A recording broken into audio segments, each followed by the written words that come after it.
Hey guys, this is Barry over at CTECH-REVIEW. Today we're going to do some pretty cool mods to the 2025 Can-Am X3 Maverick. Let's do this. We have the first of some mods we're going to do here from a really cool company called StarknightMT. And they make some really nice cargo and some other accessories for the Can-Am, and they do for other side-by-sides as well. Let me just pull this out and kind of show you what we're working with. So if you're new to this channel, you might be thinking, what the heck is this? How does this relate to trucks? Well, it actually doesn't. This is to side-by-sides, and this is a storage container for the back of the 2025 Can-Am X3 Maverick. And this is a pretty slick little setup. It's got a really nice seal. I'm just checking this out. It's the first time I open this up. It's like a roto-molded type of product. I like the seal that goes around the edge. The latches look pretty legit. Hardware looks decent. Looks like some sort of stainless steel. That's nice. Got some goodies here from the guys over at StarkNight. Got some cool stickers. Very nice. But anyhow, we got a bunch of hardware here, and what's really nice is this thing is made to fit perfectly in the back of the X3 Maverick. So we will get to this, and let's see how sometimes some of the stuff does not come with hardware or great installation instructions, and I'm happy to see it does actually have some decent instructions.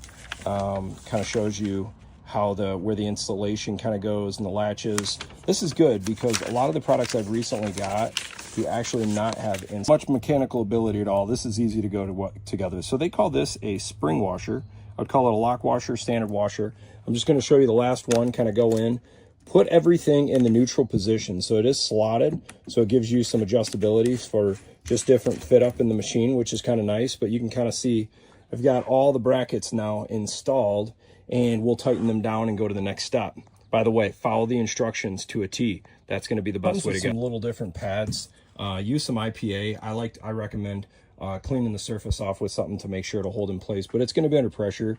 But anyhow, it says cut and paste a small sponge pad on the position showed, and you can kind of see it in the finished position right here. So then this one would go just like this, and then obviously the corresponding on the other side, and then it recommends actually a smaller one for up here. So you're actually going to have to kind of cut this one in half. Okay, we got the this little piece, which if I wanted to, I could kind of contour this a little better to fit.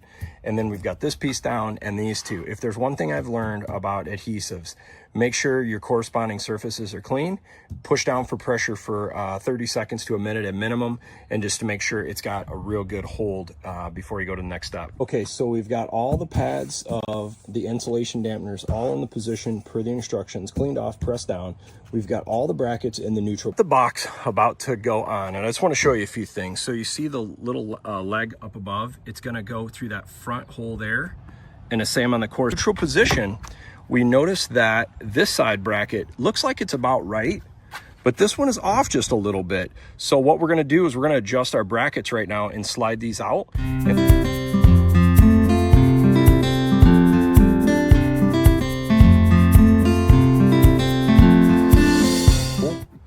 What I like is it doesn't interfere with the, if you want to look through the rear view mirror, it's a nice size height. It's got good storage, holds in pretty solid. I don't see any issue here. Last step is take a Phillips screwdriver and you tighten this thing down just to give yourself a little extra protection so that this spring handled little turnbuckle thing won't come open if you're hit. That's it, guys. I mean, looks like a pretty decent thing. I'm looking to see how it sits. I can see why they put the padding there, because it kind of rests on that. But I also like that it's not touching the floor, so engine heat and everything can kind of go through there. That was one of the things I was worried about, but looks like the build quality is pretty good. It looks pretty sharp. It's got a good finish on it, and you could actually put some little locks here if you want. But yeah, not bad at all. Nice little setup. Good airflow still for your intercoolers, radiator. I'll put a link down below if you guys are interested. I also got a discount code. So we put all that stuff in here, and we still have a ton of room left over. We can put some clothes in here. We can put some snacks if we want. I'll probably just put mostly soft goods in here, probably no food. But you could do that if you want. And what's nice is it is weatherproof. But I've got a ton of room left over, so this is awesome. On this first trip with the StarknightMT rear cargo area, what's my thoughts? Love it. You could see we washed the machine. Look at all the water around here. This is what I kind of want to show you guys. No water intrusion, but clearly kept it out. Okay, so we've now done a few days of off-road use with this setup.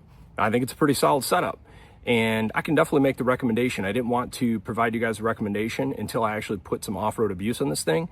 We had some rough, whooped out trails, and pretty impressed. This thing's getting shook to death, and it seems to hold up. I don't see any issues with it.